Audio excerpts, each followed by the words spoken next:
Ok. Bonjour. Donc, le prochain combat, c'est le combattant à droite qu'on regarde. Il s'appelle Charles Murdoch. Dans la vidéo, il a plus ou moins environ 50 ans. Cet escrimeur-là est très bon. Il a déjà fini dans le top 30 dans le EMA rating à l'épée longue quand il était à sa quarantaine. Donc, tu sais, même qu'un écart d'âge, on peut quand même rester un très bon escrimeur. Donc, dans son escrime, c'est un truc que vous pouvez remarquer. C'est il s'énerve pas, il n'est pas agressif, il attend son adversaire et il est patient pour décider quand il attaque. OK? Prochain point, un autre truc qui est très important, c'est qu'il fait très attention à comment il gère sa distance. L'adversaire avance un peu, il recule un peu, l'adversaire recule un peu, il avance pour reprendre du terrain. Il fait pas des grands mouvements, il fait pas de grands mouvements explosifs pour rien. Il fait très attention à ses déplacements, puis il fait des petits déplacements. Dernier point, un truc très important à remarquer, c'est quand il se bat, il est très compact. Ses mains ne sont pas exposées avec une garde, avec une longue pointe, par exemple, pour rien. Ses mains ne sont pas en avant pour rien. Quand il sort ses mains, c'est parce qu'il fait une attaque ou il fait un bloc. Ses mains ne sont pas dans le chemin pour rien.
On remarque Jérôme Vigent, des pantalons orange.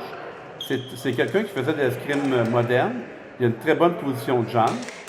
Et pour le combattant noir, on peut dire que c'est quelqu'un qui gère très bien la distance et qui a des frappes très précises.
Pour ce combat-là, nous avons Laurent Teil-Santerre, qui est l'escrimeur avec le kit et le brassard rouge à gauche.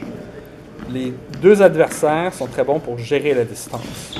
Par contre, une différence stratégique avec l'escrimeur de l'Académie Escrime ici, lui, il va plus être attentif et punir avec des erreurs, avec des frappes aux mains quand l'adversaire s'expose. Donc, il est plus patient puis il punit des cibles faciles d'accès.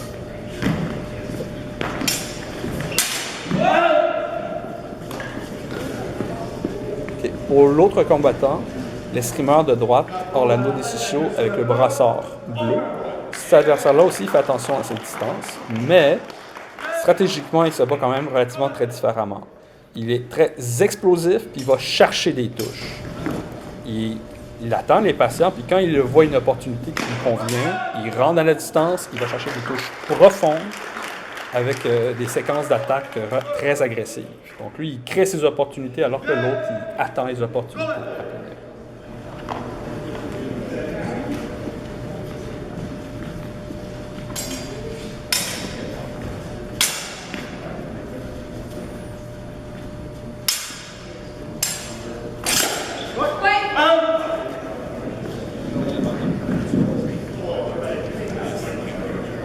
Sur le plan, sur la main, aucun point.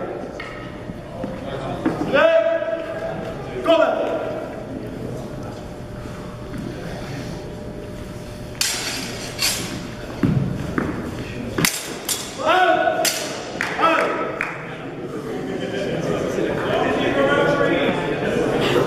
Trois points, go!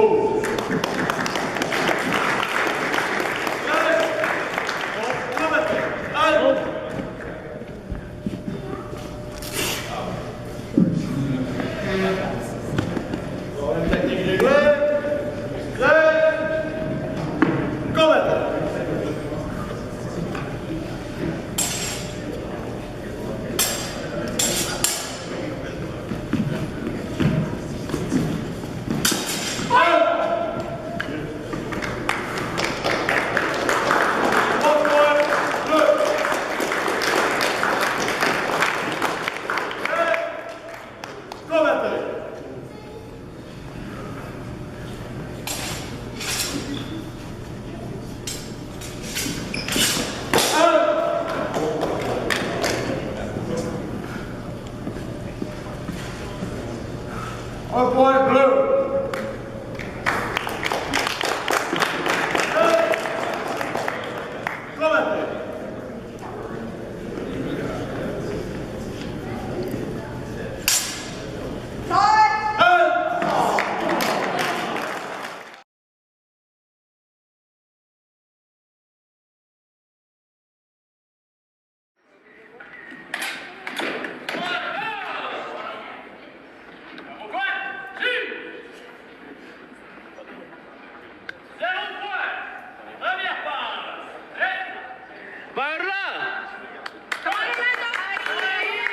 Dai, ce l'hai questa?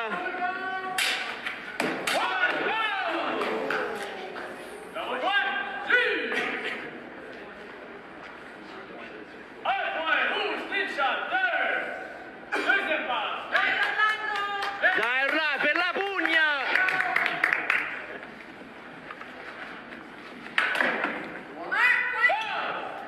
Jérôme Pope, le combattant de droite, va souvent faire un liage et ensuite aller à la frappe.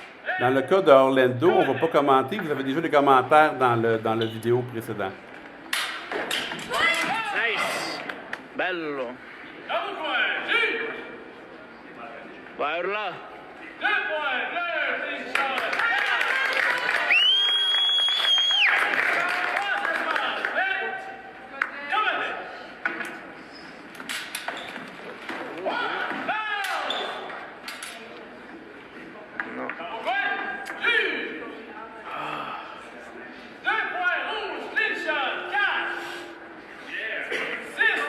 Dai, Orlando! Dai! Sveglia!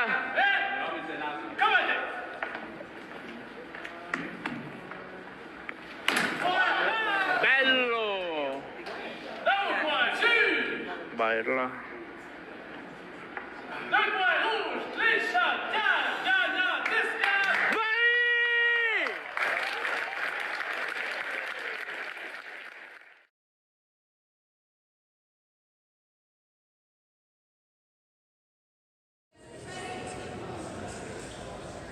Pour ce combat-là, l'escrimeur de gauche étant moi-même, Jérôme Pope. Ceci est un tournoi il y a environ 5 ans, en 2018. Donc ça, je dirais que c'est le début de quand on commence à bien appliquer le principe d'assiègement dans une situation de tournoi. Donc, c'est très difficile parce qu'il faut être agressif, mais pas trop pour s'exposer. Il faut être patient, mais pas trop pour pas manquer une opportunité. Donc là, c'est vraiment le début de bien gérer le concept d'assiègement. Dans beaucoup des échanges, vous allez remarquer que j'abuse beaucoup des croix renversées. J'utilise beaucoup ces gardes-là, qui sont des techniques, qui sont des gardes modifiées, des techniques de base du traité.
Combat récréatif entre Axel Peterson en brun et Gaëtan Marin en noir. Ce sont des combattants d'élite. On remarque qu'ils prennent des décisions très rapidement dans une séquence donnée et que leur technique est parfaite. Et ça, malgré qu'ils vont beaucoup plus vite que ce que nous, on est capable d'atteindre. Là.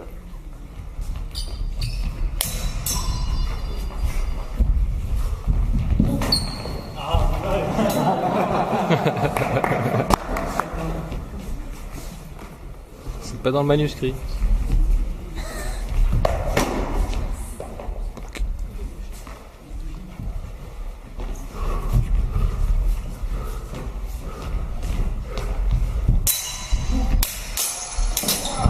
Voilà, t'as le cassé. Qui doit être reforgé.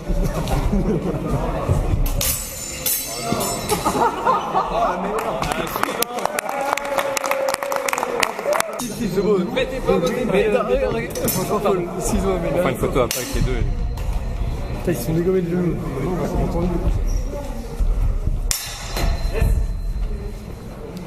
OK. On va faire d'autres commentaires par rapport à l'escrimeur de gauche, Axel. Une chose qu'on peut remarquer dans son escrime, il fait beaucoup des séquences d'attaque très rapides. Et ces séquences d'attaque, c'est dans des ouvertures très différentes. Il ne va pas faire une frappe en haut à droite, une frappe en haut à gauche. Il va faire une frappe dans le cadran supérieur droite, puis après il va frapper en bas à gauche. Ce qui est des gros changements de cadran. Ça force à l'adversaire à faire des blocs très larges. Donc, souvent, il va overwhelm son adversaire.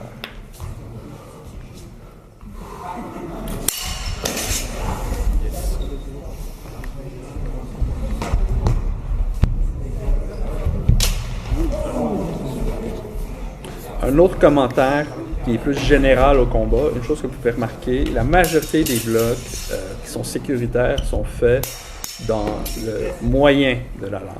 Généralement, quand il y a un bloc dans le fort, l'adversaire il va se faire frapper après avec une autre frappe au bras ou à la tête. Donc, les blocs dans le quillon, généralement, se font punir très facilement par eux.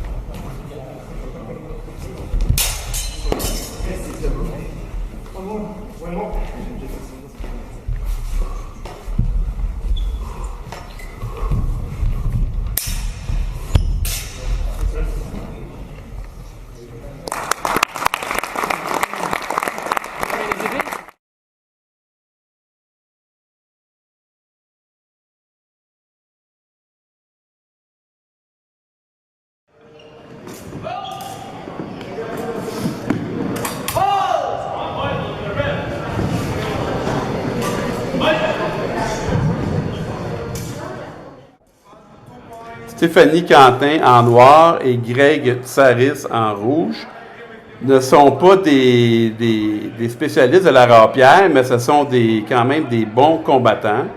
Donc, on voit les aptitudes générales de combat dans ce combat et non les techniques spécifiques à la rapière.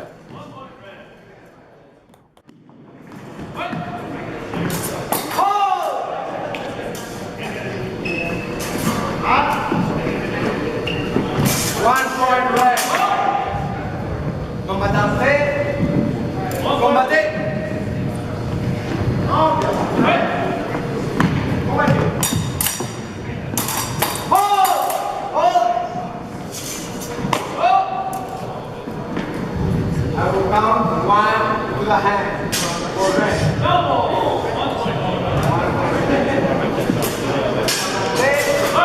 Combattez.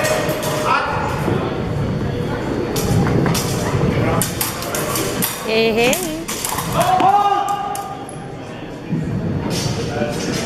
points red. Your seat was split.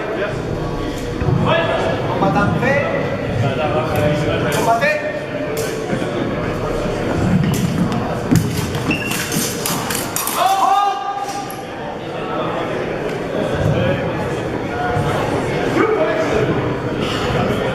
There was a flat. Combattant prêt. Combattez.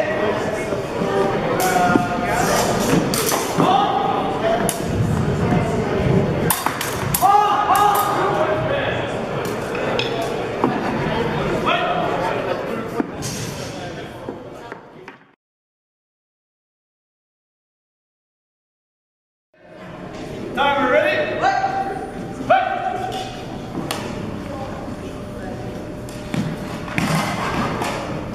OK. Dans ce combat-là, le combattant avec le brassard rouge étant moi-même, Jérôme Pau, et l'autre combattant avec le brassard bleu étant Orlando DiCiccio. Dans ce combat-là, je vais être honnête, je suis rentré dans le combat en étant trop en confiance. Je penserais que je pourrais gérer le combat avec plus de facilité que prévu. Donc, avec cette attitude-là, quand j'ai approché mes échanges, j'étais très agressif. Je rentrais, je poursuivais. Mon adversaire Orlando a profité de cela et a pu simplement faire des retraites en étant patient et me punissait dans mes poursuites trop agressives.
Two points, Luke.